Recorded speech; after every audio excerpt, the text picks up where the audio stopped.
Atalia Praratya terancam dipanggil KPK terkait aliran dana 222 M, gugatan cerai tak menghambat proses hukum. Komisi Pemberantasan Korupsi, KPK, membuka peluang untuk memanggil Atalia Praratya, istri mantan Gubernur Jawa Barat Ridwan Kamil, sebagai saksi. Pemanggilan ini berkaitan dengan pengembangan penyidikan dugaan korupsi pengadaan iklan di Bank BUMT Jabar yang merugikan negara ratusan miliar rupiah.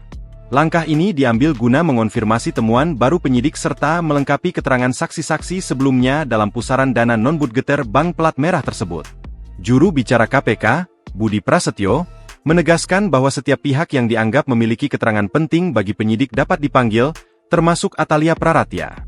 Setiap kemungkinan itu selalu terbuka sesuai dengan kebutuhan proses penyidikan, ujar Budi di Jakarta, Kamis, 18 Desember 2025. Menurut Budi, jika penyidik merasa perlu mengonfirmasi bukti atau keterangan saksi lain terkait aliran dana, maka surat pemanggilan resmi akan segera dilayangkan kepada yang bersangkutan. KPK juga memberikan pernyataan tegas terkait isu perceraian Atalia dan Ridwan Kamil. Lembaga anti rasuah memastikan gugatan cerai maupun proses pemisahan harta tidak akan menghambat jalannya proses hukum.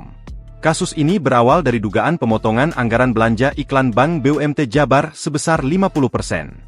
Download Tribun X sekarang, menghadirkan lokal menjadi Indonesia.